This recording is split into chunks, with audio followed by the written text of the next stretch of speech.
Developing right now on Morning News Now, hope for action and accountability on Capitol Hill. After decades of delays, both chambers of Congress passing a bill with overwhelming support to force the Justice Department to release all the unclassified files in the Jeffrey Epstein investigation. The Senate has passed the bill under unanimous. Survivors of the late sex offender celebrating the bill's passage, but House Speaker Mike Johnson says Senate Democrats rushed the vote. I'm deeply disappointed in this outcome. It needed amendments. I just spoke to the president about that. We'll see what happens. This has never been political. This is not about questions of Trump or Biden. This is a question of doing the right thing for survivors. All this just days after newly released emails suggested President Trump knew about Epstein's crimes, which the president denies. To the President of the United States of America, who is not here today, I want to send a clear message to you. I'm grateful that you have pledged to sign this bill. I can't help to be skeptical of what the agenda is. We'll have the latest from Capitol Hill to the White House as the bill now moves to the president's desk. Also this morning, break in the case. Police in Los Angeles naming singer David a suspect in the death of a 15-year-old girl more than 2 months after her body was found in the trunk of his car. We'll bring you the details. Plus, it's called a health crisis for mothers and their newborns. The U.S. headed in the wrong direction when it comes to preterm births. What doctors want you to know. And artificial intelligence causing real concern in the courtroom. The case out of California that's raising questions about AI-generated evidence and how it could impact the justice system across America. Another day, another AI story. Exactly, and we'll talk with our AI expert plus a legal expert to help break it down for you. Good to have you with us this morning. I'm Joe Fryer. And I'm Savannah Sellers. Thanks for starting your day with us. We are going to begin this morning with the latest on the Jeffrey Epstein files, the bill that would force the Justice Department to release all of its unclassified records from its investigation into the late convicted sex offender is headed to the president's desk today, and he's promised to sign it. The Senate has passed the bill under unanimous. That there is survivors of Epstein's abuse breaking out in cheers and tears last night when they heard the announcement at a candlelight vigil. They were reacting to the Senate, which unanimously passed the Epstein Files Transparency Act. Hours earlier, it was approved by the House, with only one Republican voting no. Senate Minority Leader Chuck Schumer celebrated the swift movement of the bill while putting pressure on the Trump administration to follow through and release all of the files. As for House Speaker Mike Johnson, well, he was frustrated because the bill passed in the Senate without any of the changes he was calling for. Johnson should send the bill over now. Right now, there's no reason it can't be on the president's desk in an hour. I'm deeply disappointed in this outcome. I was just told that Chuck Schumer rushed it to the floor and put it out there preemptively. It needed amendments. I just spoke to the president about that. We'll see what happens. NBC News White House correspondent Gabe Gutierrez is standing by with more on the next steps from the president. First, let's bring in NBC News Capitol Hill correspondent Melanie Zanona for the latest from Congress. Mel, good morning. So walk us through how this is all expected to play out. Assuming the president does follow through with what he said he would do and sign the bill, what's next? What does this force the Justice Department to do, and how quickly? Yeah, good morning, guys. So this bill does outline a timeline for the release of the Epstein files, and it's a relatively quick one. According to the bill text, the DOJ has 30 days to make publicly available in a searchable format, no less, all unclassified records, documents, and communications, as well as investigative materials in its possession related to Jeffrey Epstein and Ghislaine Maxwell. The resolution also does say that victim information can be redacted, as well as child sexual abuse material that can be withheld. And the resolution also says that documents may be withheld if it does jeopardize an ongoing investigation or case. And the reason why that is important is because Trump did just recently direct his Justice Department to open an investigation into prominent Democrats and other financial institutions, whether they had ties to Jeffrey Epstein. Now, the resolution does make clear that if there are withholding of documents, it has to be narrowly tailored or it has to be temporarily done. But we'll see how the Trump administration interprets that and whether it impacts the release of these files. So, Mel, we know this bill had overwhelming support from both parties, especially after President Trump reversed his position just a couple days ago, giving his endorsement, even though prior to that he'd called this whole thing a hoax. But explain why a couple of Republicans, like Speaker Johnson, we played some sound from him, still have a problem with the way that it was fast-tracked through the Senate. Yeah, Speaker Mike Johnson, to be clear, still voted for this resolution, despite his concerns that he's been talking about for the past few days. And primarily, he's talked about the concerns for victims and potentially having some of their identifiable information exposed, despite the fact that, as I mentioned, the bill does say that victim information should be redacted, as well as child sexual abuse material. That was another concern that Johnson mentioned. But the lone Republican in the House who voted against this bill was Clay Higgins. He's also from Louisiana, a Republican. And his concern was that innocent people would be erroneously implicated if their names are somehow included in the files. He even said on social media that if enacted in its current form, this type of broad reveal of criminal investigative files released to a rabid media will absolutely result in innocent people being hurt. So it's not just concerns about Jeffrey Epstein's victims, it's concerns about, in their view, making new victims. But despite all of that, this did overwhelmingly pass with Republican support. I think just a real sign of where the base is in the party right now, especially after Trump came out and sort of aligned himself with where Republicans already seem to be. Mel, we've been talking about the fallout from some of these files with messages that were already released by lawmakers. There was also a Republican-led effort last night to censure a Democratic delegate over a text message conversation that happened between her and Epstein. It was back in 2019. Walk us through this. Why were Republicans pushing for this, and why did it fail? So Plaskett has come under fire. This was some reporting from the Washington Post that really pieced together during a congressional hearing. It was with Michael Cohen in 2019. Plaskett was actually texting in real time with Jeffrey Epstein, according to these documents that were obtained recently from the Epstein estate.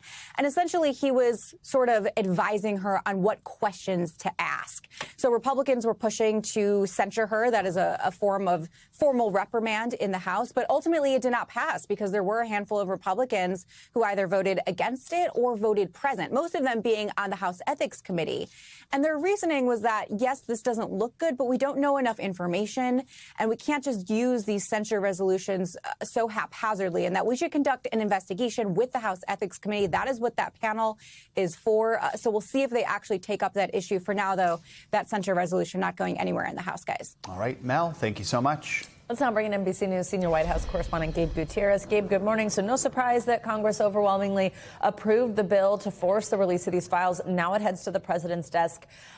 As we've been discussing, we know he reversed course this past weekend. He encouraged this to be passed, encouraging Republicans. He promised to sign it. What happens now? When do we expect this to happen? You know, Savannah, it is remarkable that you say it was no surprise that it was passed yesterday. Yes, that's true. It was expected to pass yesterday, but just a few days ago, you'll remember that it was really an uncertain question about whether this would get through Congress, perhaps the House, but the Senate was really up in the air. And now we're seeing that it was unanimous consent. Now, this morning we're hearing from a senior White House official that the plan remains for the president to sign this bill as soon as it gets to his desk and he reviews it. Now, we don't have an exact timetable of when that might happen today, but yesterday the president was asked about Jeffrey Epstein again in the Oval Office. He lashed out against the reporter who asked the question, but let's listen to how he responded. As far as the Epstein files I have nothing to do with Jeffrey Epstein. I threw him out of my club many years ago because I thought he was a sick pervert. And I guess I turned out to be right. But you know who does have? Bill Clinton, Larry Summers, who ran Harvard. All these guys were friends of his. You don't even talk about those people. You just keep going on the Epstein files.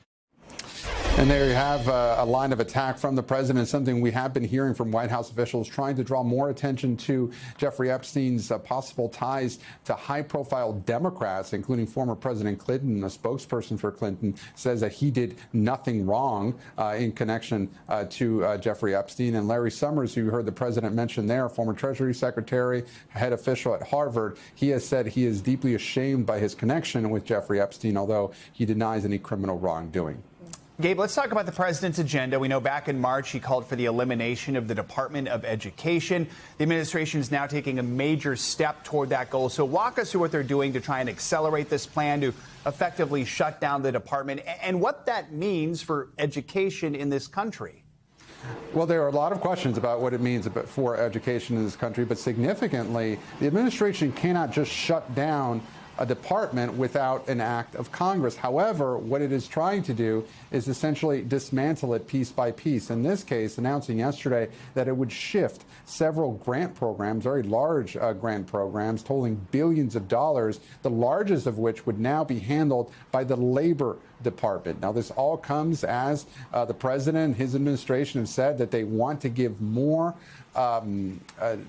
prominence to states when it comes to education and more authority for states to have. But critics say, including many teachers' unions, they say that this will negatively impact education across the country. But again, the largest change yesterday is that federal grant programs, including some grant funding, federal funding for K through 12 schools, will now be handled by the Labor Department. Joan Savannah. Gabe, one more thing we want to ask you about health care. Our viewers probably remember that was the big sticking point during the weeks-long government shutdown we just went through between Republicans and Democrats.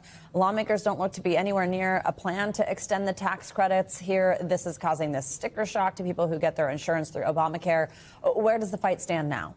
Well, certainly, look, some Republicans are trying to extend these health care subsidies, a few of them, but only about 14 Republicans have signed on to this plan. But this is something that, people like Congresswoman Marjorie Taylor Greene out of Georgia has had this escalating feud with President Trump over the expiring health care subsidies, worried that health care premiums will jump for tens of millions of Americans who depend on them. Right now, the administration is trying to make the case that money should be given directly to Americans through perhaps either flexible spending accounts. That's what some rank-and-file Republicans are looking at. But as of now, Joe and Savannah, there is no clear path forward for how these health care subsidies are extended and in what form. All right, Gabe Gutierrez, thank you so much. Another White House headline, President Trump gave a warm welcome to the Saudi Crown Prince at the White House. It was his first visit since the murder of Washington Post journalist Jamal Khashoggi in 2018. During a lavish dinner last night at the White House to honor the Saudi Crown Prince, President Trump designated Saudi Arabia as a major non-NATO ally. Earlier in the day, the president seemed to defend the Crown Prince. That's despite a U.S. intelligence report which found the Crown Prince approved the operation to capture or kill Khashoggi. NBC News senior White House correspondent Garrett Hake has the latest. President Trump rolling out the red carpet for Saudi Arabia's Crown Prince Mohammed bin Salman, offering the kingdom's de facto ruler a lavish welcome, including an honor guard on horseback and a military flyover, including several F-35 jets, the same type of advanced fighters the president plans to sell to Saudi Arabia. President Trump touting Saudi Arabia's $600 billion of investments in the U.S. What it really means for everybody that really counts is jobs, a lot of jobs. Now saying the Saudi investment could rise to $1 trillion. You're saying to me now that the $600 billion will be $1 trillion. Definitely, because what we are signing, it will facilitate that. I like that very much. That friendly reception for the Crown Prince, a major reversal from the international ostracism he faced after the CIA concluded he ordered the murder of Washington Post journalist Jamal Khashoggi in 2018.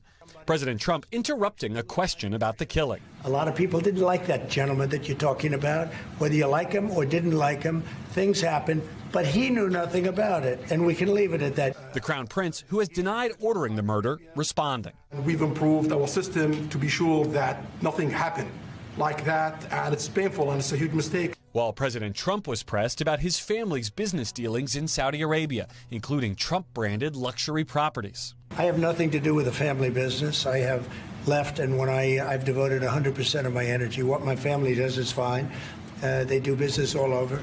They've done very little with Saudi Arabia, actually. The Crown Prince also suggesting he could join President Trump's signature Abraham Accords, normalizing relations with Israel, if there is a path to a Palestinian state. I think you have a very good feeling toward the Abraham Accords. Yes, definitely, Mr. President. We want peace for the Israelis. We want peace for the Palestinians. That was Garrett Hake reporting. The Saudi Crown Prince was also pressed about the role of Saudi Arabia in the 9/11 terror attacks. He says he condemned the attacks, but the 9/11 Families Group says that any Saudi government official who conspired with the attackers should be brought to the U.S. to face justice. Well, a panel of federal judges has barred Texas from using its redrawn congressional map, which Republicans enacted earlier this year in an effort to help President Trump maintain control of the House of Representatives. The court ordered Texas to use its previous map that was drawn in 2021 instead. Texas Governor Greg Abbott said the state would appeal directly to the Supreme Court. Now, the decision is a major blow for President Trump, who called on Texas Republicans over the summer to draw a new map that could result in the party gaining up to 5 seats. The ruling focuses on the arguments made in a letter from the Department of Justice. It urged the state to redraw maps and threatened legal action if they did not dismantle so-called coalition districts, which are majority non-white congressional districts made up of voters of different races and drawn in order to adhere to the Voting Rights Act.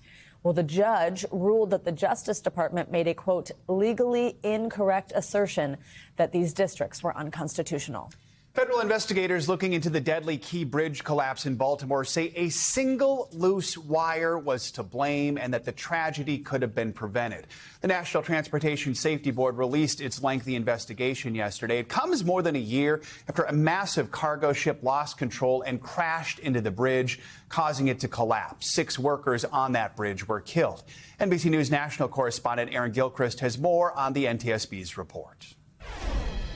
Federal investigators revealing a loose wire was the root cause of the deadly 2024 collision of this cargo ship into the Francis Scott Key Bridge in Baltimore. Hold on traffic on the Key Bridge. There's a ship approaching. It just lost their steering. That ship was the more than 900-foot Dolly, a cargo vessel from Singapore. This tragedy should have never occurred. Lives should have never been lost. As with all accidents that we investigate, this was preventable. The National Transportation Safety Board's investigation showing a single wire inside a breaker wasn't firmly in place, likely since the Dolly was constructed. When the wire slipped out, it knocked out power, including propulsion and steering. The ship's operator tells NBC News in part, these matters will be reviewed in detail with our technical teams, the vessel owner, and counsel. The ship slammed into the bridge where 7 men were working. 6 of them died after falling into the river. Last summer, Tom spoke to Julio Cervantes Suarez, the sole survivor. What was going through your head as you're falling into the water? I thought we might never get out, he said. Cervantes Suarez and the families of the men who died have filed a civil suit against multiple parties. It's been painful for the entire country to see this happen and no one held accountable. Hopefully, accountability is finalized today. Now, the NTSB also revealed those workers on the bridge were never warned about the emergency on the water. If they had been at the same time as the police who blocked traffic, the men would have had nearly a minute and a half to try to get to safety. Back to you. Thank you, Aaron. Well, we have an update on a crime in Southern California that we've been following. According to a source with the Los Angeles Police Department, the singer David is now a suspect in the death of a teenage girl whose body was found in the trunk of his car 2 months ago. NBC News correspondent Camila Bernal has the story. Singer David now a suspect in connection with the death of Celeste Rivas, according to a Los Angeles police source with direct knowledge of the investigation, telling NBC4 Los Angeles. The 15-year-old's decomposed remains were found in September inside a Tesla registered to him at a Los Angeles tow yard. But the girl was reported missing last year, according to authorities. Now, the LAPD source saying David has not been cooperative, adding Rivas' death likely occurred in the spring and that the singer likely had help in dismembering and disposing of the body. Law enforcement sources have said the remains were not intact, and according to the medical examiner, it appeared the girl, who was described as having wavy black hair and weighing about 71 pounds, had been dead inside the Tesla for an extended period of time. The singer David, whose real name is David Anthony Burke, rose to fame on TikTok and was on tour when the body was found this summer. Now, David at the center of this gruesome and devastating investigation. And Rivas' remains were identified through forensics, but we still don't know the circumstances around how she went missing or how she died. Back to you.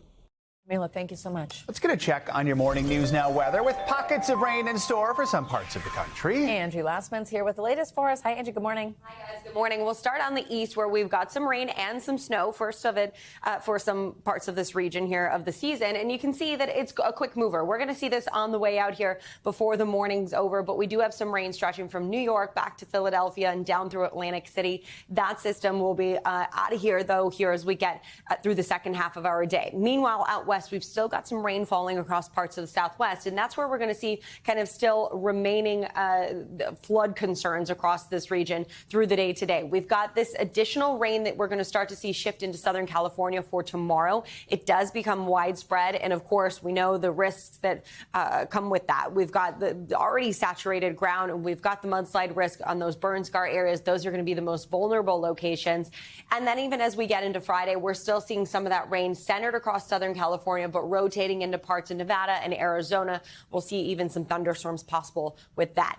In addition to all of that, we've got a Pacific storm that's going to work farther to the east, and this brings concern for folks across the plains. We've got all of this tropical moisture being dragged in from the Gulf, and that's going to leave us with plenty of moisture to tap into across the plains, and of course this unsettled system working to the east. This means that we've got multiple rounds of this heavy rainfall that we're concerned about. So the flood risk specifically tomorrow is going to be highway and city street flooding that we're going to watch. You can see West Plains stretching all the way back to the border, Dallas, Waco, Little Rock included in that. We've got those rising water levels that we'll likely see on rivers and streams. So we are concerned for flooding, especially in the Texas Hill Country, where we could see upwards of 5, even close to 6 inches. Those will be isolated amounts, but still widespread heavy rain across this region through Friday. And then last but not least, we do still have those really warm temperatures. They've held steady. And again, we had plenty of records yesterday. We've got more likely today. You can see some of those places stretching across the southeast. Atlanta hit 78 degrees today, running 17 degrees above normal in Dallas this afternoon with a high of 83 degrees. We've got still 90s in southern Texas, low 80s across the Gulf Coast, and even as far north as Denver, 66 degrees in November. Not a typical temperature for this time of year. And we'll start to kind of moderate out in some of those areas farther to the west, but not so much for the southeast and even folks in the Midwest. 53 degrees in Chicago tomorrow, low 80s for Montgomery.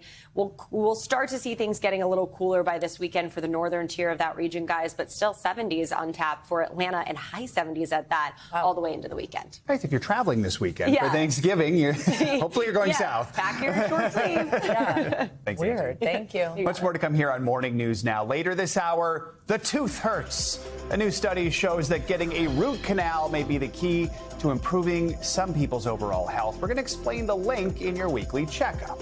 Up first, though, developing news out of the Middle East. More than a dozen people killed after an Israeli strike on a refugee camp in Lebanon. We'll be right back.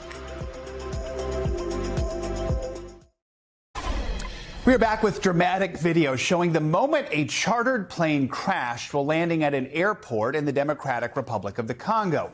The plane was carrying government officials when it skidded off the runway. Somehow, officials say everyone on board survived. NBC News chief international correspondent Keir Simmons has the details. Watch as a passenger's phone records a harrowing crash landing in Africa's Democratic Republic of Congo.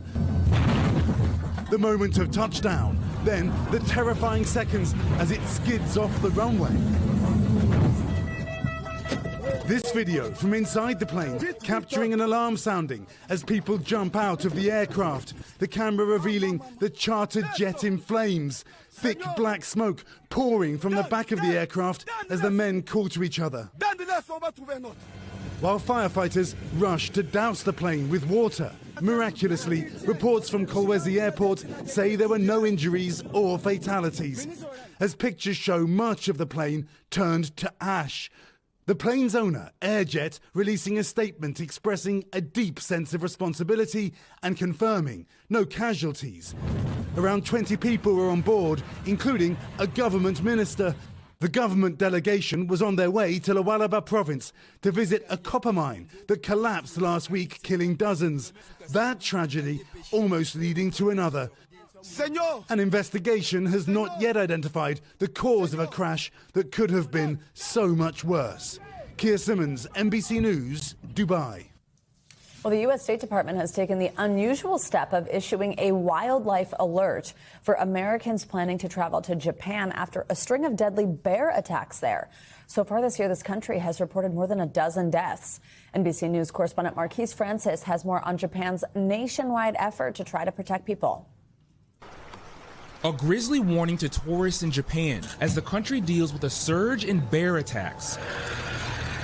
According to Japan's public broadcasting network, a record 220 people have been injured since April. Officials say at least 13 people killed, 7 of those deaths in October alone, as the animals prepare for hibernation. Bear population has increased dramatically in Japan.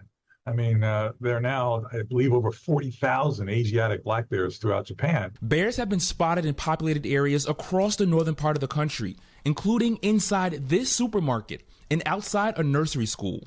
As that population increases, combined with the population of people increasing and going into these habitats, you're going to have these conflicts. The U.S., the U.K., and China all issuing travel advisories to their citizens, with the bears also spotted in places frequented by travelers. A bear cub killed by authorities after breaking into a hot spring resort in the Iwate Prefecture, and the airport there briefly forced to ground flights after this sighting on the runway. In Japan's historic Shirakawa village, visitors carrying bear bells and warning signs posted everywhere after a tourist from Spain was attacked at the UNESCO-listed site. This is historical village, as you know, so we actually asking tourists to actually do not litter anything, like pick up all the trash and take it. Other thing is that we actually going to hunt the bear. Bear deterrence now a top priority for Japan. Armed with bear spray and shields, troops from the country's self-defense force are helping capture the animals. Hunting drones that emit barking sounds deployed over an area in central Japan's Haida City. And in September, Japan amended a wildlife law to allow emergency hunting by civilians. And while the bear's hibernation season is right around the corner, officials in Japan say it's a risk they cannot ignore. We are not gonna let that things happen again. Marquise Francis, thank you for that. Got developing news now out of Lebanon, where an Israeli airstrike has killed more than a dozen people at a Palestinian refugee camp. NBC News reporter Matt Bodner joins us now with our World News in 60 Seconds. Matt, good morning. Savannah, Joe, good morning. At least 13 people were killed and several others wounded by an Israeli strike on a Palestinian refugee camp in southern Lebanon on Tuesday. This was the deadliest strike on Lebanon since a ceasefire was reached between Israel and Hezbollah last year. The strike hit a car in a parking lot next to a mosque within the camp. Moving along now to Chile, 5 tourists died when a deadly snowstorm hit a Chilean national park. The storm saw wind speeds equivalent to a Category 3 hurricane. The bodies were discovered on Tuesday when the storm lifted. The victims included 1 British citizen, 2 Germans, and 2 Mexican citizens. We'll wrap up this hour with an important scientific discovery. Researchers think that they've narrowed down the first ever kiss to about 21 million years ago. So ancient apes figured this one out. Other animals also kiss, by the way. And by kiss, scientifically, we mean a behavior that is defined as a non-aggressive, directed oral-to-oral contact with no food transfer, critically. Anyway, we now know when. It seems we're no closer to understanding the why. And I think they should have saved this paper until February. I agree. No food transfer is my favorite detail of how you define a kiss. Like, none of that bird. I don't know. It's important to distinguish. It's important. All right. Thank you, Matt. All right, coming up on Morning News Now, a crisis of care for new mothers and their babies. Yeah, a new report giving the U.S. a D+ grade for preterm births, with major gaps when it comes to who gets the proper care. When we come back, we're going to break down the problem and possible solutions. Stay with us.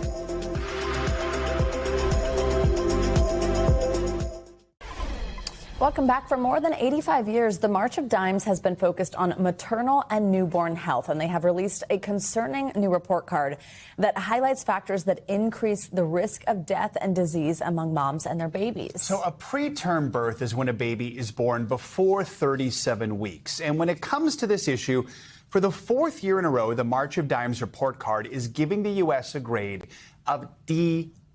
In fact, experts say the U.S. has one of the highest preterm birth rates among developed countries. Our friend Dr. Lucky Seacon is here to break down what the numbers in this report mean. She is a double board certified reproductive endocrinologist and infertility expert, and she is also the author of the forthcoming book. It's due out in January. It's called The Lucky Egg. And she's my doctor, which I think y'all know. Dr. Lucky, good morning. Great to see you. Thank you for Good to have me. you with us. We want to pull up some stats for our viewers to see. Half of the states received a D or F grade for preterm birth rates on the 2025 March of Dimes report card. 21 of those states actually saw their rates get worse. I mean, wow. And you're thinking just like, how is this happening here in this country? What are some of the factors that increase the risk of preterm births? It's really, truly unacceptable when you compare how we fare to other resource-rich, high-income countries, especially in light of all the research that's come out on risk factors. We know that lack of access to prenatal care is a major issue, and we've only seen that worsen, especially in some states where there are stricter laws around reproductive rights. And it's leading to situations where there are maternal health care deserts.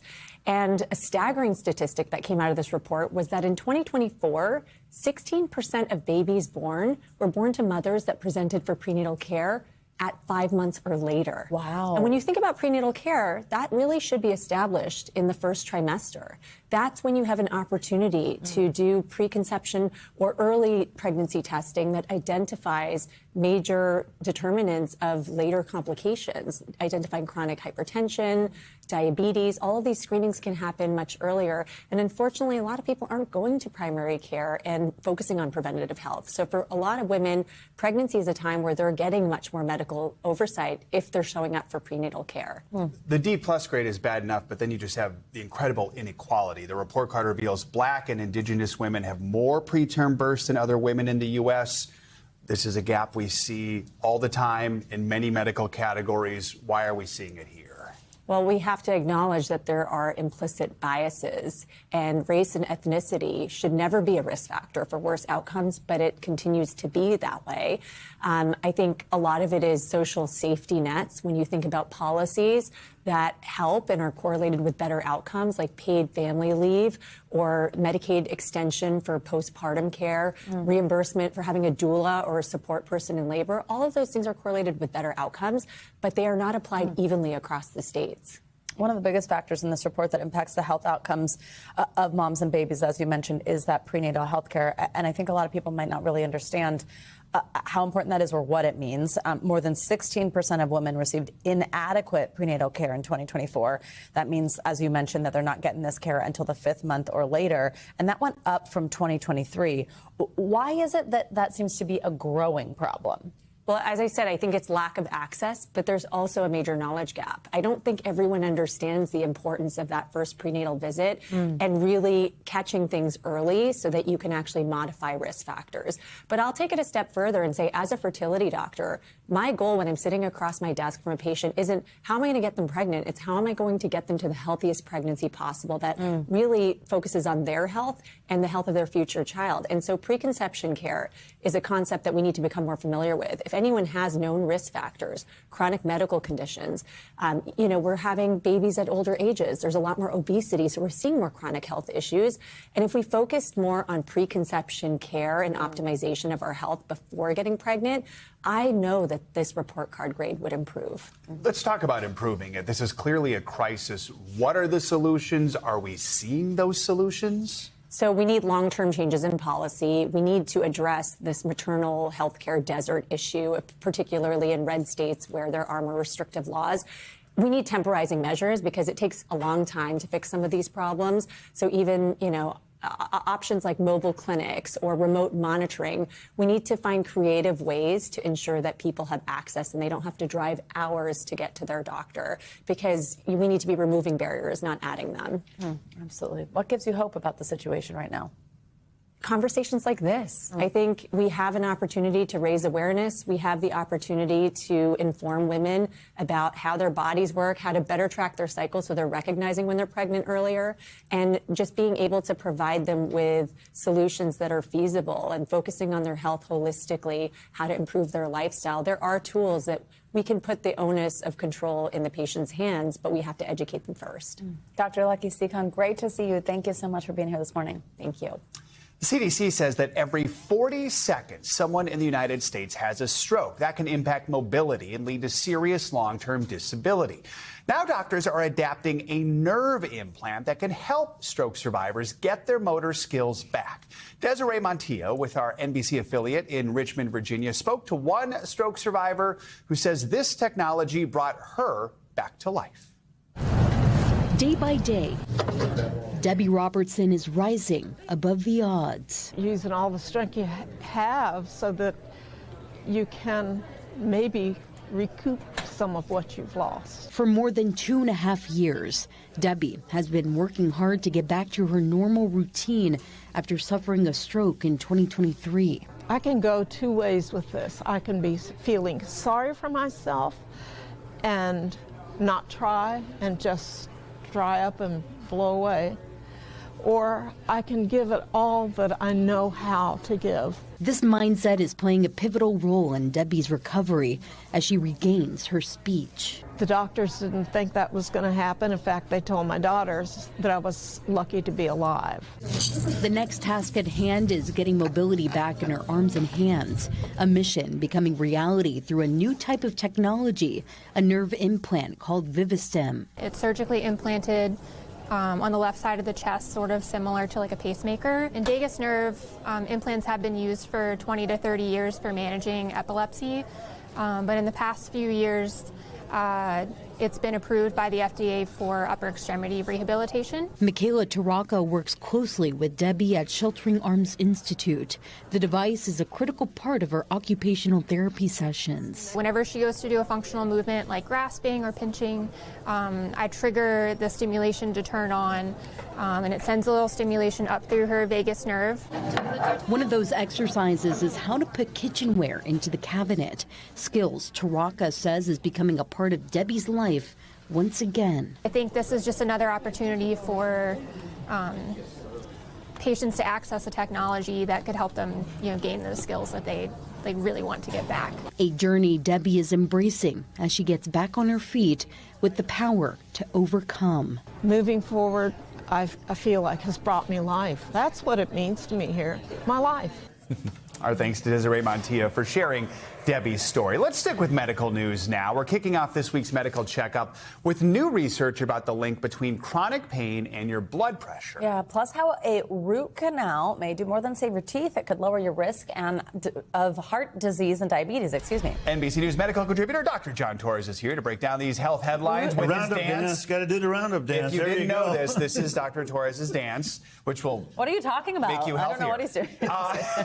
All right, chronic pain could be linked to high blood pressure. Maybe that's not surprising, but what's the connection here? What are we learning? I think what might be surprising is just how much it's linked to high blood pressure. And what they did is they ended up looking at 200,000 people. They followed them for 14 years, and they asked them a variety of questions, including, do you have chronic pain? Do you have localized pain? Is it widespread pain? And do you have any depression associated with it? And they said, okay, let's check your blood pressure as well. And what they found out was interesting. If you have chronic widespread pain, meaning it's there more than 3 months and it's overall in your body everywhere, essentially, you have a 75% higher risk of developing high blood pressure.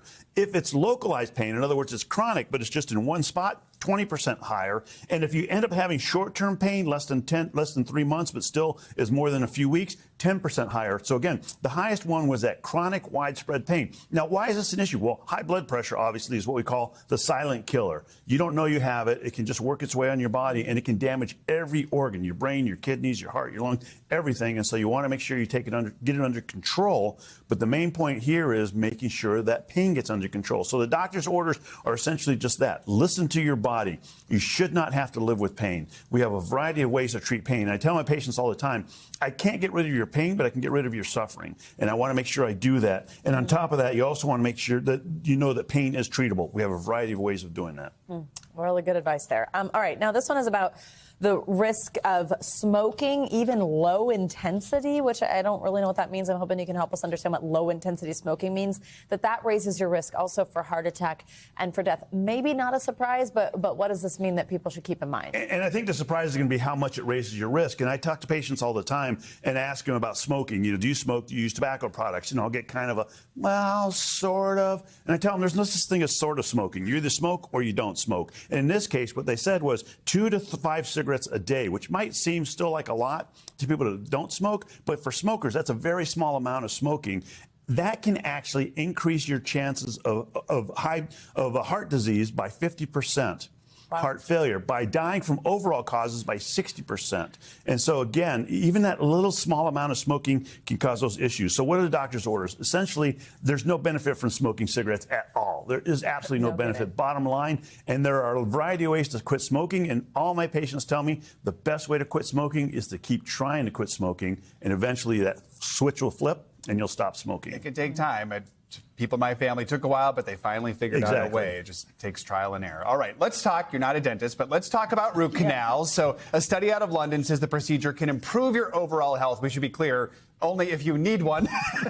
Exactly. You shouldn't just get one just because. Exactly. But what's the connection here? You know, it's interesting because I had to get a root canal, and I was scared to get my root canal. And so I waited longer than I should have, and the dentist admonished me, you should have come in earlier, you should have come earlier. Well, it turns out that those root canals can actually cause some issues with your overall health, and it can cause issues because of the infections that is taken care of in the root canal. So you want to get that taken care of as soon as possible. And they basically followed these 65 patients. They followed them for 2 years, and they found out that when they got the root canals, their blood pressure or their blood sugars were better, their cholesterol better, their overall health was better. And so getting that root canal helped because that root canal is getting to the source of that infection, and we now know that teeth infections can cause issues with cardiac problems, issues with the whole heart problems. And so the bottom line here, the doctor's orders, do not ignore tooth pain. Make sure you get it taken care of. Your dental health is just as important as your body health, and it actually affects your body health. And on top of that, those regular dental checkups. You know, as much as we don't like to go to the dentist, sorry for my dental friends, it's one of those things that's very, very extremely important. Every 6 months. Really? But those words, root canal, just sound painful. It just doesn't sound right. Surprisingly, it wasn't as bad as I thought. All right, there you go. But I was more scared going in than coming out. I was like, why did I even worry about that? And it improved his overall health. All right.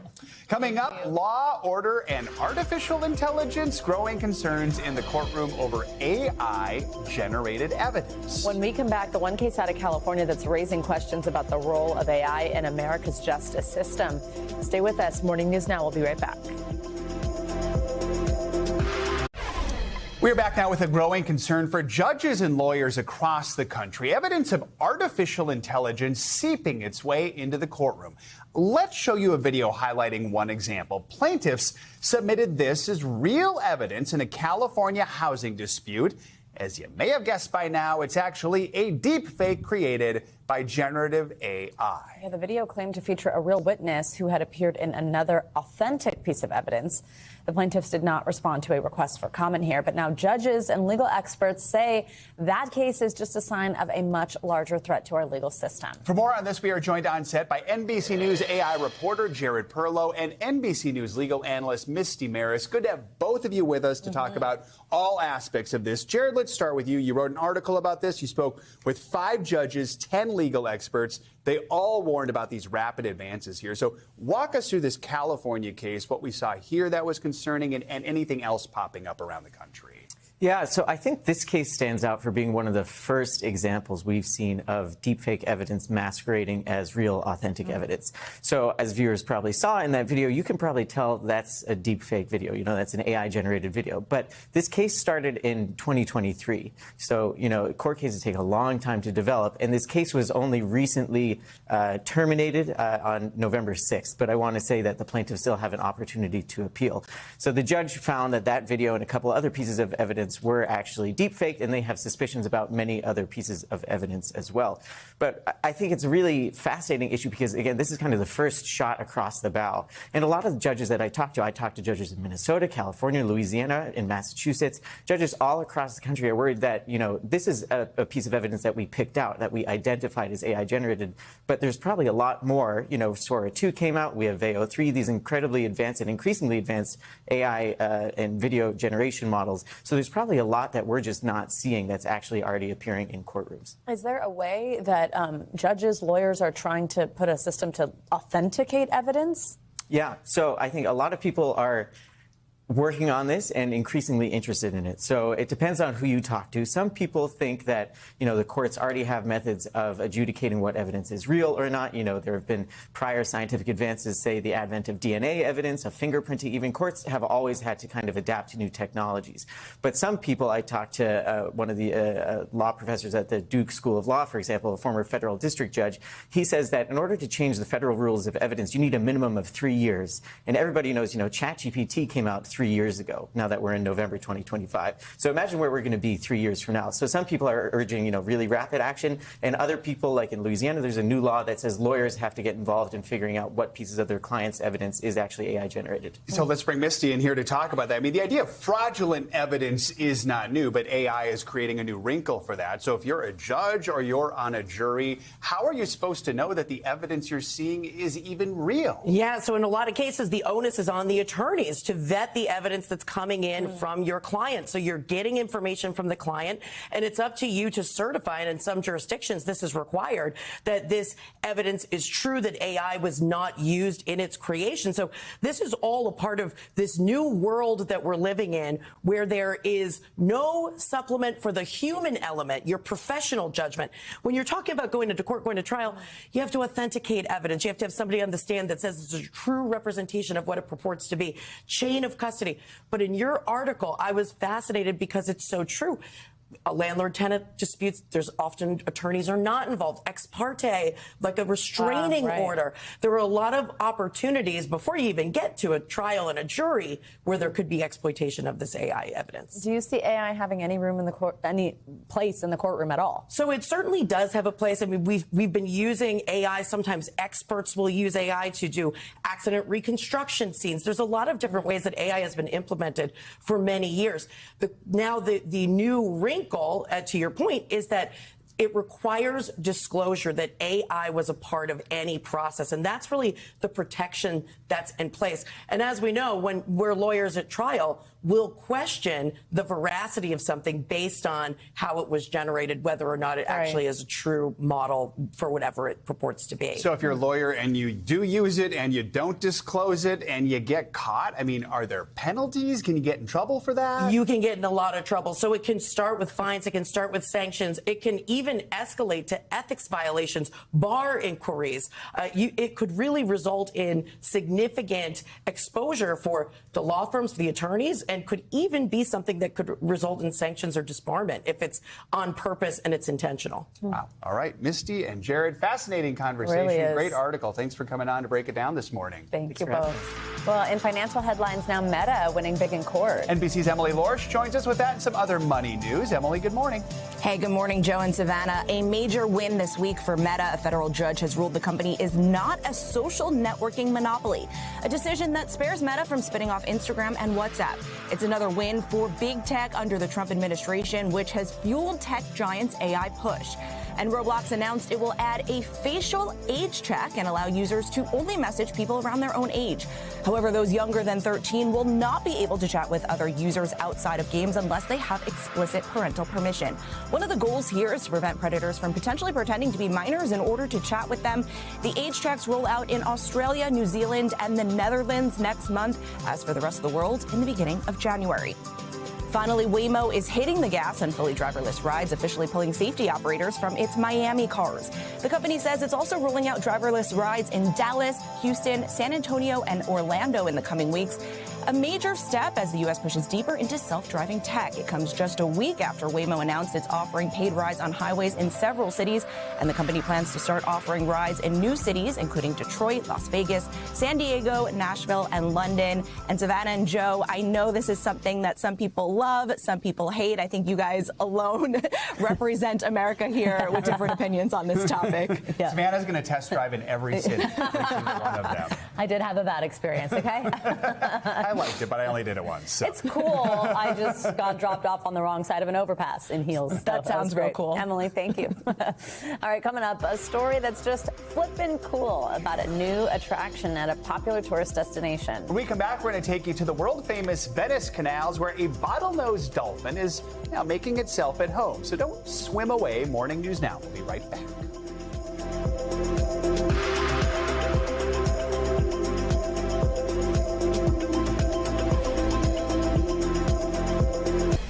Finally this hour, an unlikely visitor is putting down roots underwater in Venice. The famed Italian city of canals is now home to a bottlenose dolphin. His aerial flips are charming tourists and locals, but officials are worried about his safety. NBC News correspondent Emily Ikeda has the story. His famed gondola rides just got even more charming, thanks to a new local rolling, jumping, and flipping its way through this lagoon to Venetians and visitors' delight. There it is right there. One vacationer capturing this video of the marine mammal last month, and some specifically setting out to find the dolphin and its aquatic acrobatics. Local officials say the dolphin, who has taken on the nickname Mimo, was first spotted in St. Mark's Basin this summer and has popped up more frequently in recent weeks. But the heavily trafficked waterway is a risk to the dolphin, prompting local rescue teams to try and nudge Mimo back out to open sea with acoustic devices. It was right there. Did you see it there? Though for now, Mimo not ready for this trip to Venice to end quite yet. Emily Ikeda, NBC News. I can relate. I don't want my vacations to end either. Yeah, especially not in Venice. All right. That is going to do it for this hour of Morning News Now. Stay with us, though. The news continues right now.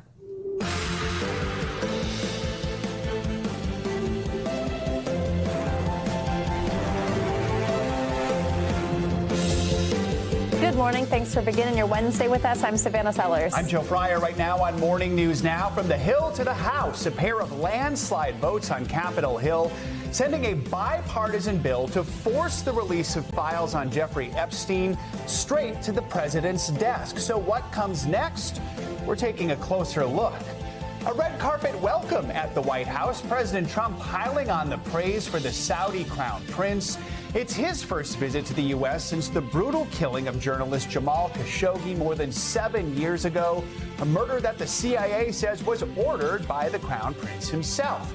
The tense Oval Office exchange over questions about that operation and potential Saudi ties to the 9/11 attacks.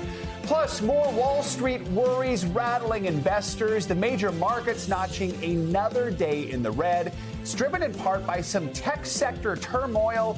It's got some money watchers asking, could a potential AI bubble actually burst? Brian Chung is standing by with what it means for your wallet as holiday shopping kicks into high gear. And with Thanksgiving now 8 days away, why more Americans are ditching all those airport headaches and rushing to the rails for their tickets home this season. Depends on how far you're traveling. Yeah. If it's, a state or two, makes sense. Cross country. I like that. That's a trip. Going to D.C., take a train. Let's begin this hour with that landslide vote in Washington. Last night, Congress overwhelmingly approved the measure. It would force the Justice Department to release all of its unclassified records from its investigation of the late sex offender Jeffrey Epstein. The Epstein Files Transparency Act now heads to President Trump, who endorsed the bill at the last minute despite previously calling the effort a hoax. This morning, a senior White House official tells NBC News that President Trump will read and review the Epstein legislation and then sign the bill as soon as it gets to his desk. NBC News senior Washington correspondent Hallie Jackson has the latest. Hallie, good morning. Hey there. This same bill Republican leaders once hoped to bury is now just a signature away from becoming law after that surprising speed from Congress to greenlight a bill to force the release of the Epstein files. And the spotlight now on what's next, with many Epstein survivors emotional and determined. This morning, now poised to head to the president, a bipartisan bill to force the release of DOJ documents related to the late sex offender Jeffrey Epstein, passing both chambers of Congress nearly unanimously. The bill is passed. After months of resistance from the president and GOP leaders, only one elected Republican voting no. Some Epstein survivors at a vigil at the Capitol when they heard the news. The Senate has passed the bill. The family of Virginia Roberts Giuffre, one of Epstein's most prominent accusers who died by suicide earlier this year, emotional. What does this moment mean to you?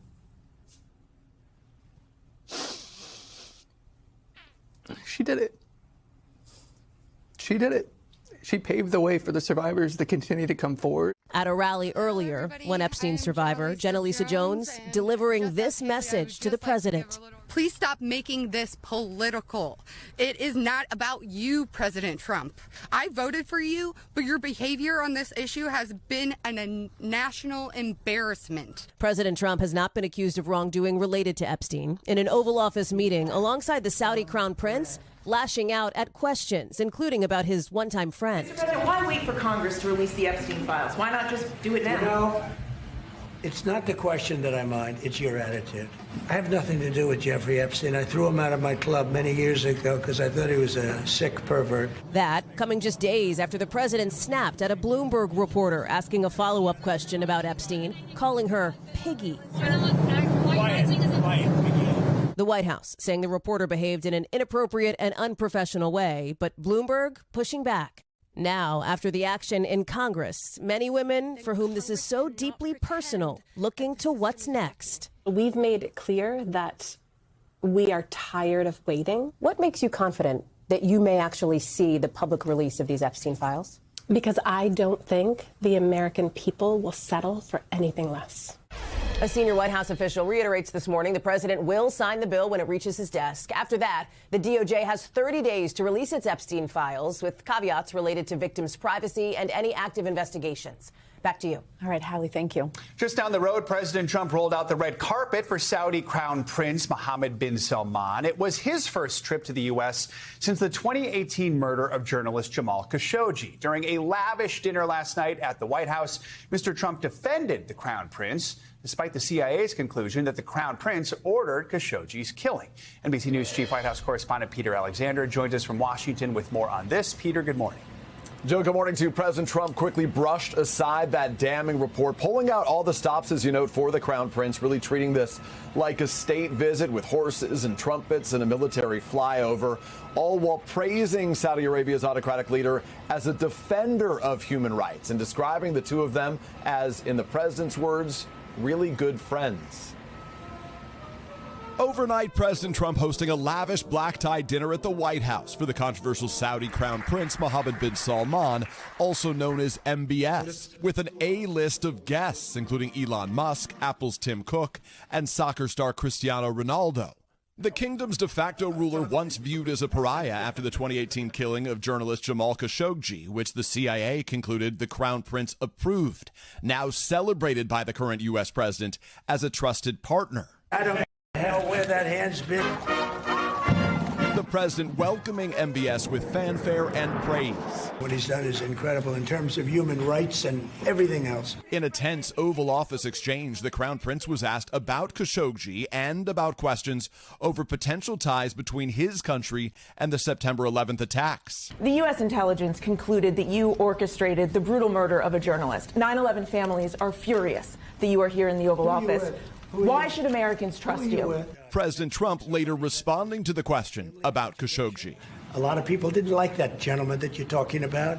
Whether you like him or didn't like him, things happen. But he knew nothing about it, and we can leave it at that. You don't have to embarrass our guest by asking a question like that. The Crown Prince, who has denied any responsibility for the murder, offering his own answer. It's a huge mistake, and we are doing our best that this doesn't happen again. Khashoggi's widow saying the president misrepresented Khashoggi. To describe Jamal in such a way is not true. It is not related to Jamal, and the kind of justifying the crime. But this visit is also coming under scrutiny amid accusations President Trump is blurring the line between politics and his personal interests.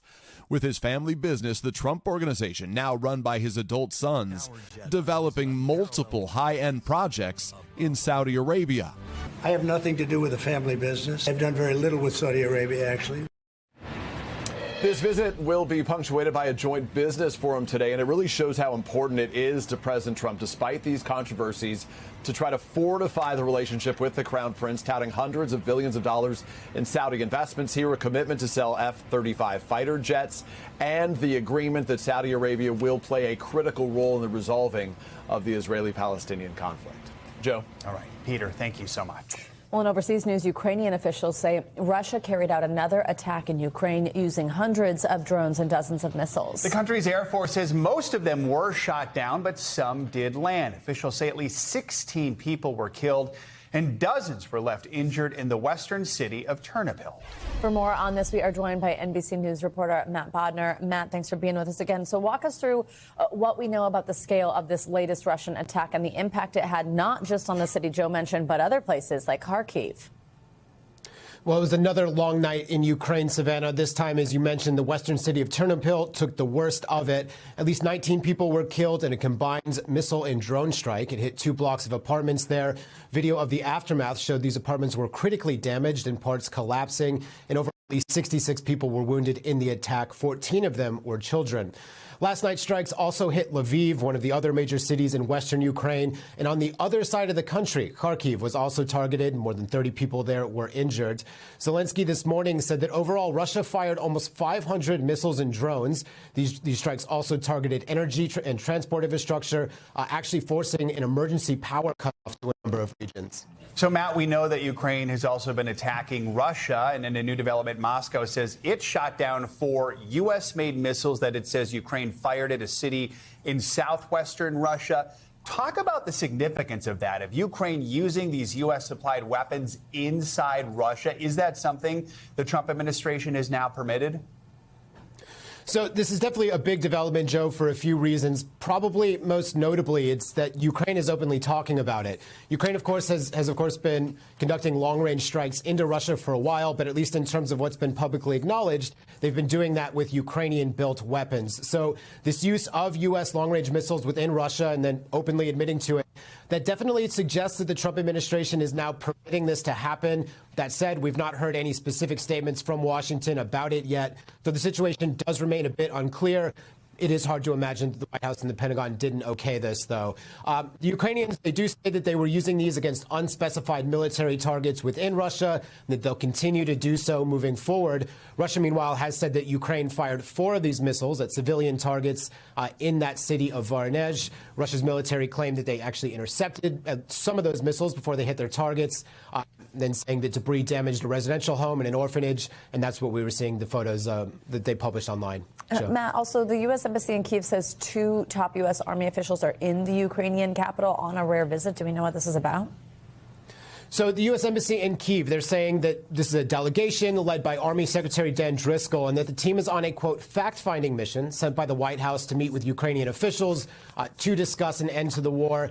Now, we haven't heard too much in terms of any sort of specific behind the scenes on progress in terms of those negotiations. But the Kremlin did actually deny this morning reports by Axios that the U.S. is working on a new peace plan, some 28-point peace plan. And the Kremlin is insisting that there has been no development whatsoever on this front. It's August when that summit happened between Putin and Trump in Alaska. But, of course, one to watch.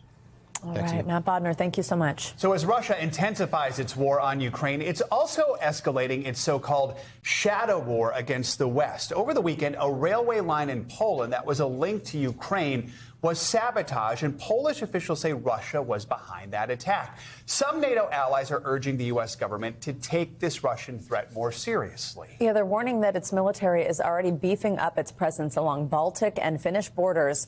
Among those is the foreign minister of Estonia. He has called Russia's war a, quote, attack on the entire transatlantic security architecture. And Estonia's foreign minister, Margus Tsahkna, joins us now here in studio. Minister, thank you for coming in to speak with us. We appreciate it. I know earlier this week you spoke in front of what's known as the U.S. Helsinki Commission. Talk about what your main message was about Russia during this hearing. Yes, indeed. The Helsinki Commission hearing was very important for us to explain what is really happening in our region. U.S. and Europe, we are together in the NATO, and Russia is more aggressive against NATO. It's not only about Ukraine, as we saw before as well, the more attacks.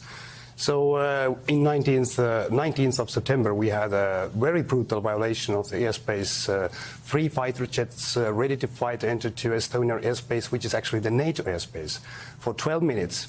We have lots and lots and more this kind of hybrid attacks. I don't like the word, actually. These are the attacks which are not reaching on the Article 5 level of NATO when all the allies should act. And as well, this Polish attack, we can call it, happened. So Russia is putting pressure on NATO as well, testing our unity, testing our military capabilities, and as well trying to divide us. I think that the main point is to divide Europe from US. But I can say that we are very much united. And as well, President Trump has been very clear about being committed to NATO. And also, we called, after this heavy violation of the airspace, the NATO Security Council meeting. And after that, President Trump said very clearly that next time, if Russian planes are coming and there will be the immediate threat, then we'll shoot them down.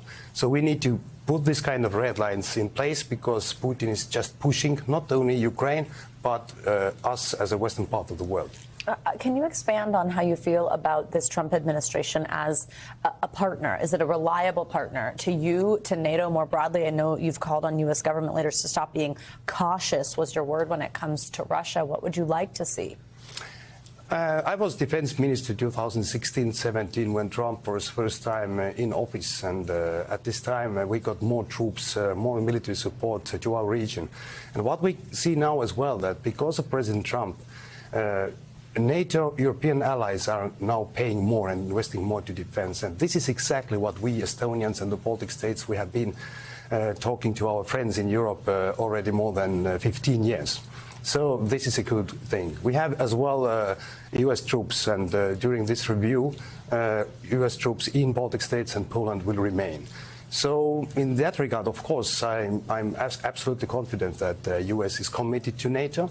And of course, the U.S. is our strategic partner for that. So I have no doubts that if Russia is doing anything against NATO, NATO will act in united ways. But we know President Trump met with President Putin in Alaska earlier this year, and then there was talk of this potential face-to-face meeting between Putin and Zelensky in Hungary. That fell apart. Would you like to see something like that happen? Do you think that could start the process of bringing an end to this war?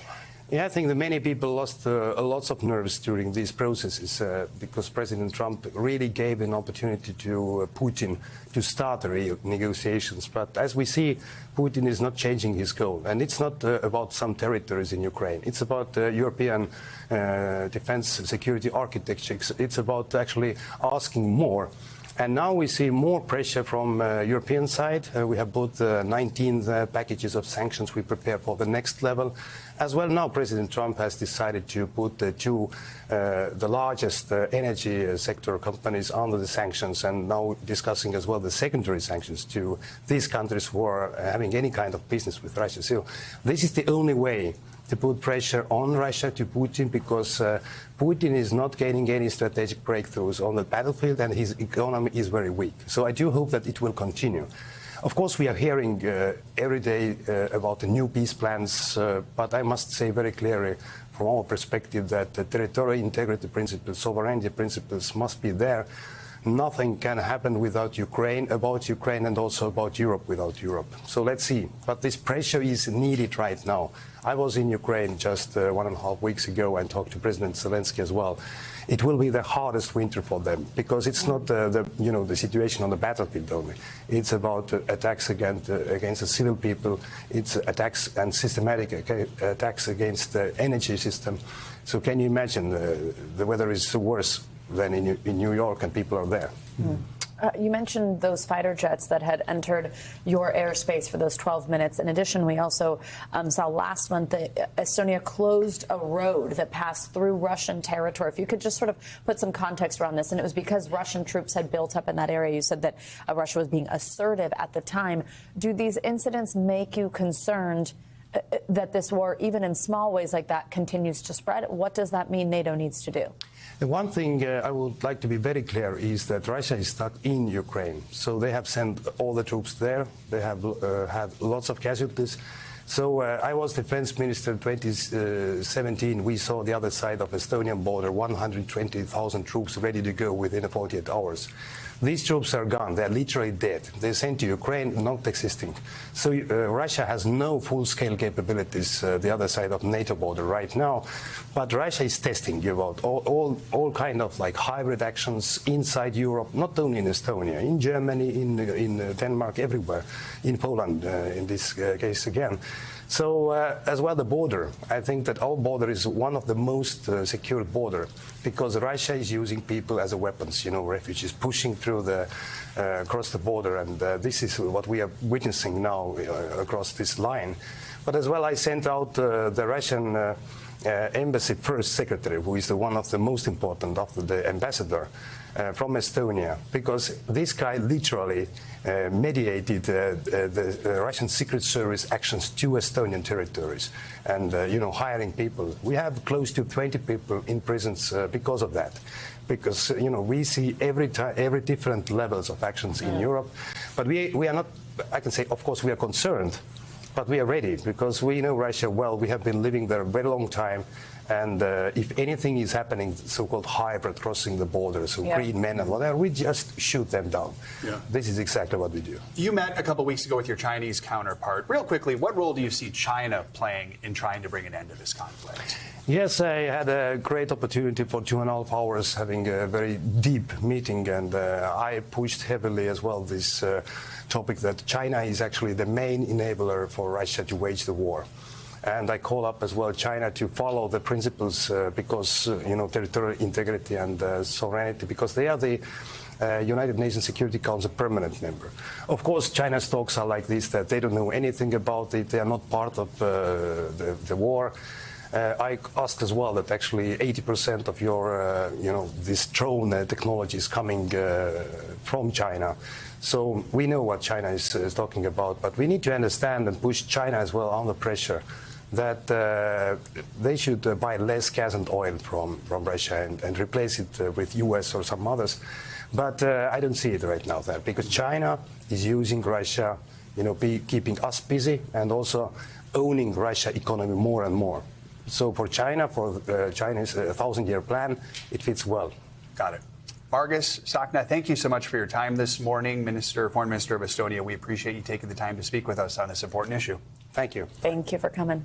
Well, the National Transportation Safety Board released its findings on what led to last year's deadly cargo ship crash into Baltimore's Francis Scott Key Bridge. Along with new details about what happened on that cargo ship, they say the incident could have been prevented. NBC News national correspondent Aaron Gilchrist joins us live from near the crash site in Maryland. Aaron, good morning. Savannah, good morning to you. The investigators laid out a 25-point list of things that either led to or contributed to this fatal collision with the Francis Scott Key Bridge. 6 road workers died in the accident, and investigators now say this accident was entirely preventable. Disaster the NTSB says shouldn't have happened. The whole bridge just fell down. Federal investigators now revealing a loose wire was the root cause of the deadly 2024 collision of the cargo ship Dolly into the Key Bridge in Baltimore. This tragedy should have never occurred. Lives should have never been lost. As with all accidents that we investigate, this was preventable. The National Transportation Safety Board's investigation showing one of thousands of signal wires inside a breaker wasn't firmly in place, likely since the Dolly was built. When the wire slipped out, it knocked out power, including propulsion and steering. The ship's operator tells NBC News in part, these matters will be reviewed in detail with our technical teams, the vessel owner, and counsel. Hold on traffic on the Key Bridge. There's a ship approaching. It just lost their steering. The ship slammed into the bridge where 7 men were working. 6 of them died after falling into the river. The investigation revealing they were never alerted to the emergency on the water, and if the workers had been notified, they would have had over a minute to evacuate before the bridge collapsed. The lone survivor and the families of the men who died have filed a civil suit against the Dolly, some of them at Tuesday's meeting with their lawyers. It's been painful for the entire country to see this happen and no one held accountable. So hopefully accountability is finalized. That family is just here for justice. The NTSB also making 18 safety recommendations to prevent another deadly catastrophe, including using motorist warning systems and creating protocols to alert bridge workers in an emergency. In order to see safety change, we need our recommendations implemented. We have a really big voice, and we're not afraid to use it. Now, you may be able to see what's left of the old Key Bridge Behind me here, the rebuild process is underway. The state just announced, though, that the cost projection has now more than doubled, upwards of $4 billion. They also say that the expected opening date for the new bridge is being pushed out a little farther, 2 years farther, as a matter of fact. It should reopen late in 2030. Savannah? All right, Aaron, thank you very much. Now to the economy. It has been a rough few days on Wall Street. Yeah, the Dow fell nearly 500 points yesterday, while the S&P 500 is seeing its longest slide since August. But there's also growing concern among investors that an AI bubble could soon pop and what that would mean for the economy. NBC News business and data correspondent Brian Chung is here to help break it all down for us. Brian, good to have you with us. So walk us through what we're seeing on Wall Street this week, what's causing this downward trend, and who should be most concerned. Yeah, well, it's been a string of bad days for the stock market. In fact, the NASDAQ, the kind of tech-heavy component, had their worst week last week since the Liberation Day tariffs in April. Certainly something you don't want to compare against. Just yesterday, we saw the NASDAQ fall by over 1%. The Dow and the S&P 500 also having bad days as well. I want to point out, 1% is not anything necessarily to freak out over, but the big concern here is that it's just a readjustment off of artificial intelligence. I think the big story for the reason why we saw the S&P 500 up over 10%, as you can see on that chart year to date, is because of enthusiasm over companies that are using AI, companies that are making the chips that are powering AI. But now there's some thinking among investors that, did we get a little too far ahead of our skis here? They're taking some money out of the stock market. That is accounting for a lot of the stock market slips that we've seen in the last week. So let's talk about that. Is this a bubble that soon bursts? Is that a valid concern? Yeah, that word is getting thrown around. Oh, is this a bubble? I think this is not necessarily a 2008 thing, which a lot of people might be thinking about when you hear the word bubble, especially with regards to the housing market. Again, what we're talking about here is just valuation for these AI stocks. And this is not necessarily anything that regular day people are exposed to anyway, unless your 401k is passively investing in things like this. But I do think the overall story here is that we've had a really solid 2025. A lot of that is because these AI companies are super high valued. The question now, is it too overvalued? In which case that might come down a little bit. Is it going to be a crash? I don't think so.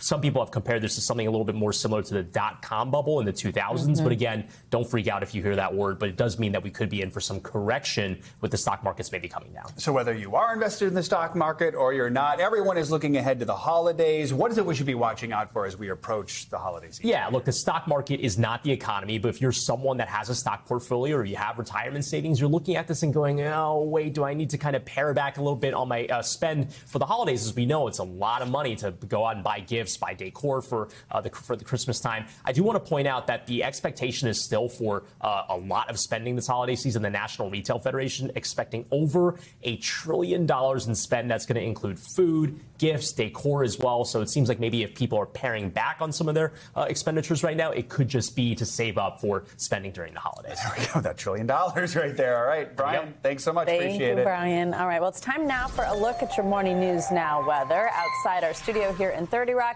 Conditions are a little cloudy. Look at that. Meanwhile, there's a new set of flood watches stirring in parts of west central Arizona and south central Texas. Angie Lastman is here with the forecast. Angie, good morning. Hi, guys. Good morning. We need the umbrella this morning across parts of the Northeast, but not for long. You're not going to need it into the second half of the day because most of the rain will wrap up. But in the meantime, we've still got some lingering for New York City, stretching down through the coast to Atlantic City. You can see even Philadelphia already drying out so far, and that is going to be on the way. We did have a little bit of snow falling in those higher elevations in the interior areas of the Northeast for the early morning hours. Meanwhile, across parts of the Southwest, it still remains active. We've got some showers, and we'll potentially even have some thunderstorms on the table here as we get through the day tomorrow. Here's the deal with what we've got on tap for your Thursday. The system kind of slides in, brings more of that rain across Southern California. It will be widespread once again, and we'll be concerned about the flooding, but the mudslides, of course, near those burn scar areas. We know how vulnerable they are, so we'll continue to keep an eye on that, and we'll continue to keep the rain in the forecast, too, for Friday. You can see Southern California, again,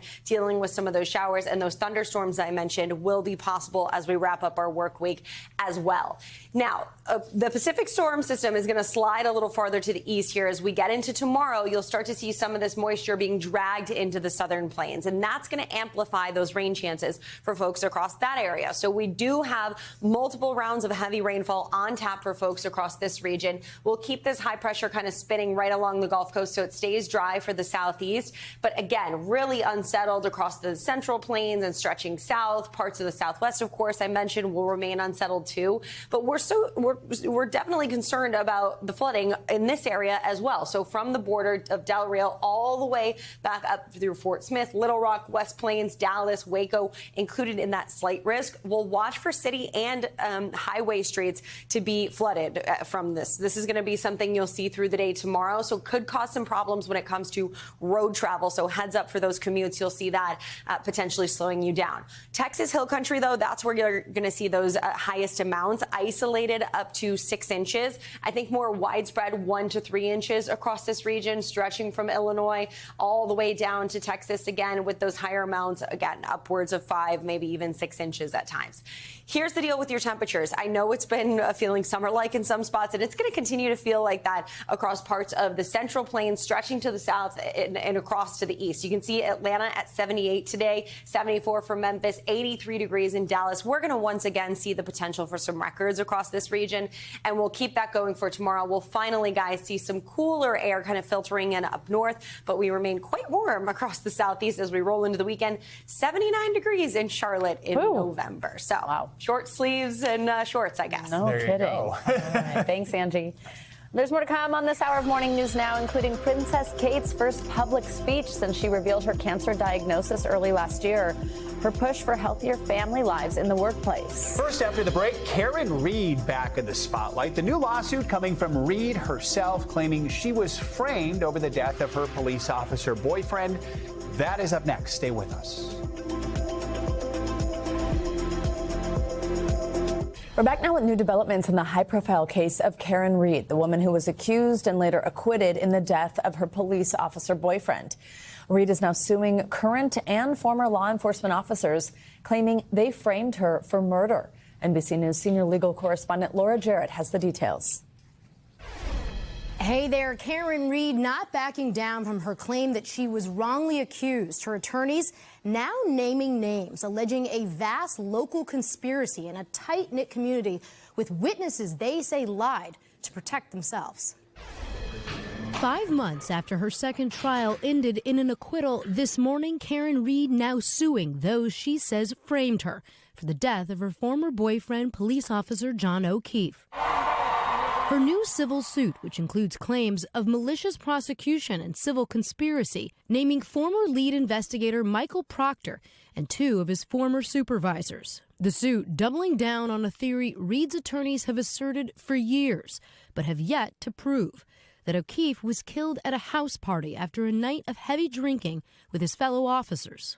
Reed now also suing a group of 5 she says were inside the home, including other members of law enforcement, accusing them of dumping O'Keefe's body outside in the snow to make it look like he was hit by Reed, who dropped him off. There was no collision.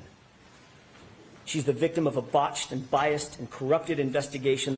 Attorneys for the 5 individuals denying Reed's latest allegations, saying this lawsuit is nothing more than a continuation of a baseless conspiracy narrative that has caused significant harm to the reputations and lives of innocent people. Proctor, who was fired for his misconduct on the Reed investigation, has consistently denied her allegations, speaking to Dateline last summer. Did you frame Karen Reed? Absolutely not.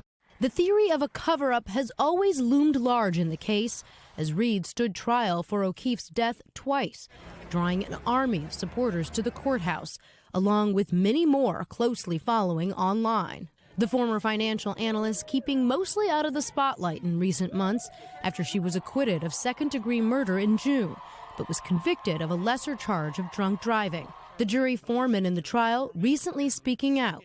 During the trial, I just was waiting and just looking for that aha moment, and there was none to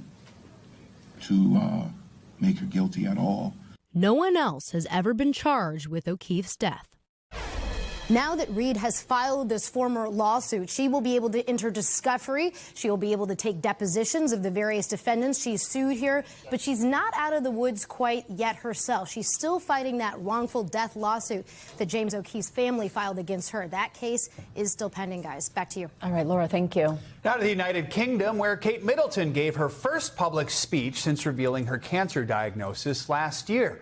During her address, the Princess of Wales called on top business leaders to make sure their employees can have safe, healthy family lives. NBC News international correspondent Molly Hunter joins us now from Buckingham Palace with more. Molly, good morning. Joe, good morning to you. This is a big deal, but this is also the issue the Princess of Wales cares most deeply about, those early formative years of childhood. And her inspirational speech yesterday spoke all about creating a fabric and a community full of love. Take a listen.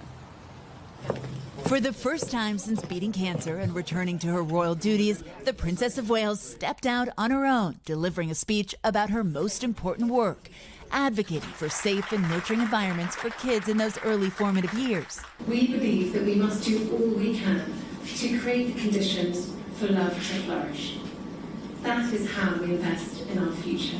This week, addressing a summit of top corporations, business leaders, and social innovators here in London. I believe in restoring the dignity to the quiet, often invisible world of caring, of loving well, as we look to build a happier, healthier society. This is absolutely the cornerstone of her public work. She deeply believes in early childhood as being a force for good and for changing society in the long term. Since sharing her cancer in March 2024, it has been an incredibly tough couple of months for our entire family. The last year and a half has been a less public one for the most popular member of the royal family. Last summer, announcing she was cancer-free. Out of darkness can come light. The Princess of Wales has eased back into royal engagements, most recently laying a wreath on Remembrance Day, visiting Northern Ireland alongside husband Prince William, and front and center greeting President Trump and the First Lady during their high-profile state visit in September. But mostly, she's been focused on her children, Louis, Charlotte, and George. The Princess is very dedicated to her public work, but she also understands the importance of raising the next generation. And so everything she does is really planned around the children too. And she's there for pickups and drop-offs. Of course, so much focus on those three little kids. Joe, we are going to see her quite a bit over the next month, though. We're actually going to see pictures of Kate alongside her husband, the Prince of Wales, tonight, all dressed up at the glitzy Royal Variety performance at Royal Albert Hall. And then at the beginning of December, kind of the cornerstone of her Christmas celebrations, she hosts Together at Christmas, which is a beautiful concert at Westminster Abbey. Joe? Cool. All right, Molly, thank you so much. Coming up, new year, new anxiety. Yeah, when we come back, those healthcare changes coming in 2026 have many Americans concerned over rising costs. But what's really behind all the uncertainty? Is there any room to save money? We're going to dig into it next.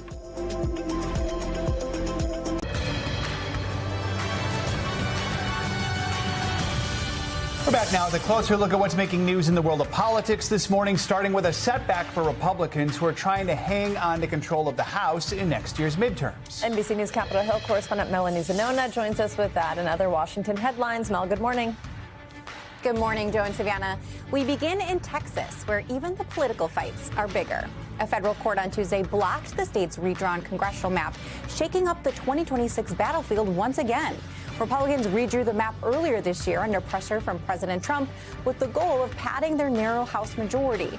The new map was poised to give Republicans an extra 5 seats and sparked a nationwide redistricting battle, with California Democrats recently moving to redraw their maps. But a panel of federal judges ruled that the Texas map was drawn based on race and therefore is unconstitutional. Governor Greg Abbott has vowed to appeal the ruling, which means it's headed for the Supreme Court. Next, Democrats are trying to throw a wrench into Trump's ballroom construction plans. 2 Democratic lawmakers introduced a bill this week to limit donations to the White House ballroom project, which is expected to cost $300 million and has attracted wide scrutiny. The bill would bar donations from any people or companies that pose a conflict of interest and prohibit donors from lobbying the federal government for 2 years after donating. The bill, which faces a long shot in the Republican-controlled Congress, would also require donor names to be published. Currently, ballroom donors can remain anonymous. And finally, the House will hold a hearing today on congressional stock trading as more and more lawmakers push to ban it. The hearing, held by the House Administration Committee, will explore policy options to clamp down on stock trading by lawmakers and represents the House's first real step towards taking potential action. Members are already prohibited from using non-public information to make trades, but lawmakers' stock trades and potential conflicts of interest have come under scrutiny in recent years. While the idea of a ban is popular with the public, Congress has been resistant to cracking down on stock trades, with some arguing it's a far more complicated and nuanced issue than it may appear. And that's what's making news in politics this morning, guys. All right, Mel, thank you so much.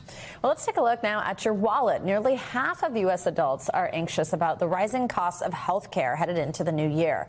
A new survey found that 47% of Americans are worried they won't be able to afford the health care they need next year. A West Health Gallup survey found that in addition to high costs, 55% of Americans say long wait times prevented treatment.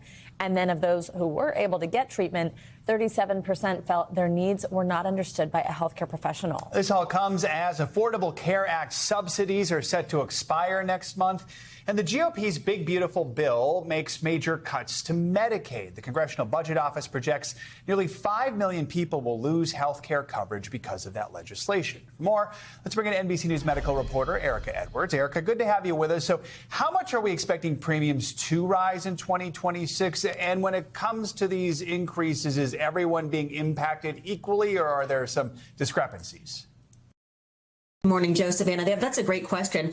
Pretty much all of us will see some kind of hike in our healthcare costs over the next years, but some insurance plans will cost more than others. People who have healthcare through their employer could expect about a 9% increase in premiums. But for people enrolled in plans through the Affordable Care Act, their premiums could rise even more so, up to 26%. Now, it's complicated because what you pay could depend on what state you live in. Rates could rise anywhere from 2% in some states to up to 55% in states like Arizona. Wow. Affordability was also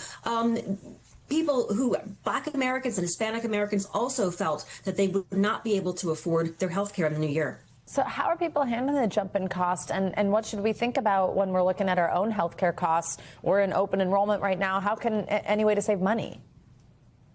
Yeah, so, in some cases, people are having to borrow money. Others are opting to save money on gas by driving less, cutting back on utilities, sometimes even skipping meals, according to the survey. Now, the bottom line here, the money has to come from someplace. So, ahead of any major changes, folks are having to take a serious look at their own budget to see how they can trim costs. Scary to hear folks skipping meals in order to just cover their health care costs. And it's not just that insurance. We're also talking about prescriptions. The survey found 37% of Americans are worried about paying for those prescription drugs. So, Erica, what are people doing to cut how much they spend on prescriptions? Are they finding some more creative solutions here? Well, people feel like they need to ration their medications, either by cutting pills, by skipping doses, or going without their medication altogether. Now, keep in mind, it can pay to shop around. Different pharmacies might charge different prices for the exact same medication. You could also inquire about mail order prescriptions. Sometimes it costs less if you buy 90 days worth of medication rather than, say, 30 days. We know healthcare was a big sticking point that kept the government shutdown going for so long. But, Erica, do we know what is behind these costs and where we're at with Congress intervening? Yeah, Savannah, as you said, this is a major political issue.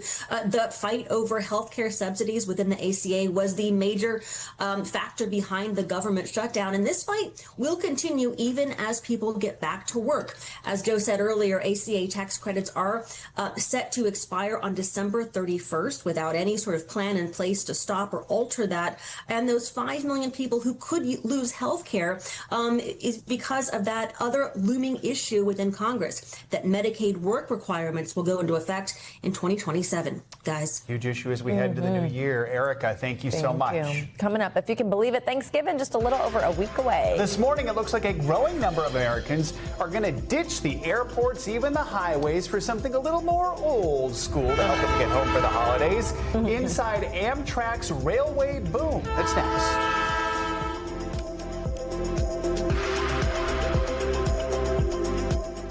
We're back. Back with the reminder, we are only 8 days away from Thanksgiving, and as millions of Americans prepare to head out for the holiday, well, a growing number of people this year choosing to travel by train instead of driving or flying. NBC News correspondent Emily Ikeda is at New York's Penn Station with more on this travel trend. Emily, good morning.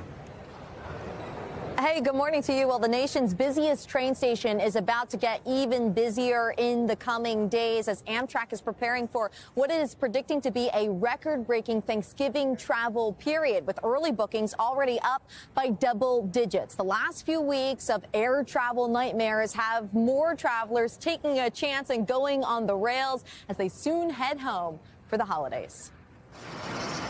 This morning, a rush to the rails as a growing number of Americans are ready to roll into the holidays by train. Is it more crowded on the train? Definitely more crowded, yes. Amtrak reporting an increase in riders in recent weeks when federally mandated flight reductions led to thousands of delays and cancellations at major airports nationwide. With the uncertainty over air travel, we have seen an uptick in demand across the country. We expect to see it throughout Christmas and Thanksgiving holidays. The surge capping off a record year for Amtrak's ridership and revenue.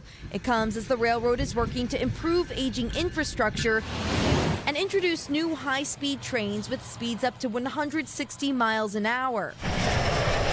While the vast majority of Americans will still travel by plane or car to reach their Thanksgiving destination, AAA estimates nearly 2.5 million people will board trains, buses, or cruises, up 8.5% from last year. Carol Lum booked a train this holiday season in the Pacific Northwest. The train's a lot easier than driving. You never know what the weather's going to be like, and plus the train's a great way to travel. Some call it taking the scenic route, but others point out how expensive train trips can be. For my child, from her college in New York to come home in Massachusetts, one way, almost $300. Amtrak's president says ticket pricing is based on supply and demand, and that riders who have some scheduling flexibility can save money. The more people who want to go on a particular train, the higher the prices end up being. And remember that even if you choose to take the train, that your travel plans could still be derailed. Last December, chaotic scenes like this plagued train stations in the Northeast. Amtrak forced to delay and cancel service because of downed power lines blocking tracks and equipment unavailability. And watch out for weather, which could also sidetrack your train schedule. Whenever you travel, it could go wrong, and trains are not immune to that. And in preparation for the travel surge, Amtrak says that it is adding cars and also increasing the frequency of some of the more popular routes. Also, look out for the Amtrak employees who are dressed in all red. They will be on hand during the holiday season to help people carry luggage and navigate the chaos of the holiday season, Joe. And that competition we are waiting to see which track you're supposed to run to beat everyone. My gosh, all right, for real. Emily, thank you. Something else. All right, more money headlines now. New this morning, a big shakeup on the board of OpenAI. NBC's Emily Lorsch joins us with that and some other Wall Street news. Emily, good morning. Hey, guys, good morning. Yeah, a major shakeup at one of the world's most influential tech companies. Former Treasury Secretary Larry Summers is resigning from the board of OpenAI after the release of emails between him and Jeffrey Epstein, the sex offender who died in 2019. Summers had previously announced that he would be stepping back from all public commitments, but it was not immediately clear whether that included his position at OpenAI. Congress has now cleared a bill ordering the Justice Department to release all of its Epstein files, making way for President Trump to sign it into law. And Microsoft is making a big move in the AI race, teaming up with Anthropic and NVIDIA in a multi-billion-dollar deal. Anthropic is committing to buy $30 billion in computing power for Microsoft's platform. As part of the partnership, NVIDIA plans to invest up to $10 billion and Microsoft up to $5 billion in the San Francisco-based startup. It's a major shift as Microsoft distances from its once exclusive cloud partnership with OpenAI. Finally, Snapchat is opening the door for more public conversations, launching a new feature called Topic Chats. The tool will let users talk about what's happening in the world while keeping profiles private to anyone you are not friends with, and use safety measures to monitor the chats. Snapchat is built on private messaging, but says its community enjoys commenting publicly on trending events. Users in the U.S., Canada, and New Zealand will see Topic Chats roll out in the coming weeks with messages stored for up to 5 years. So this is a big big shift here for Snapchat now, leading more into that public conversation. Absolutely. Emily, thank you. Coming up, it is another big week in the world of news, so let's end the hour with a fun one. Good Morning News Now returns. The university paleontologist whose love for dinosaurs is being honored with a different kind of reptile, one that's a little smaller. We'll explain next. Finally this hour, a Purdue University paleontologist is being immortalized. That's right, thanks to a dino-sized honor from Mattel. His love for our prehistoric friends will never go extinct. Julia Blandford from our Fort Wayne affiliate has the story. I've got my mini-me, Farlow-Ickness. Dr. James Farlow says his love for dinosaurs began when he was 5 years old, while watching an episode of the Mickey Mouse Club. And my mother tells me I was just sitting there like... And from that time on, I wanted to be a paleontologist. The main focus of Farlow's research, dinosaur footprints. A skeleton is a corpse, but a footprint's a sequence of footprints, one after another. You're recording the movements of a living animal, and that's really, really cool. In the world of paleontology, it's common for new discoveries to be named after a paleontologist. So, when scientists discovered footprints belonging to a meat-eating dinosaur in Brazil, they decided to name it after Farlow himself. So they named these footprints Farlow-Ickness. Less than a year later, Farlow received a phone call from a colleague at the Canadian Museum of Nature, saying, "Did you know that they've made a toy, Farlow-Ickness?" And I thought somebody was pulling my leg until I discovered I actually got one, and here's what the little thing looks like. Farlow says he's told many of his Auburn neighbors about the dinosaur, and now they all want a Farlow-Ickness of their own. If everybody goes to Walmart and says, "Can you get me a Farlow-Ickness?" there could be a Northeast Indiana hotspot of people wanting Farlow-Ickness toys, and that ought to make Mattel wonder what is going on down there. So that would be an equally funny sequel to this story. Farlow also says he finds humor in his legacy, sitting on a shelf in toy aisles across the country. Holiday gifts for everyone. Yeah. Everyone gets that dinosaur. What a character he is. That is so hilarious. cool. Also, we think of like the bones of dinosaurs, but that his specialty is the footprints is such a cool thing that we don't often think about. Also, what an honor. More fields should do that. Name it after him. I love it. There you go. All right. Our thanks to Julia Blandford from our Fort Wayne, Indiana affiliate for bringing us that was report. awesome. Go out and get yours. That's going to do it for this hour of Morning News Now. Stay with us, though. The news continues right now.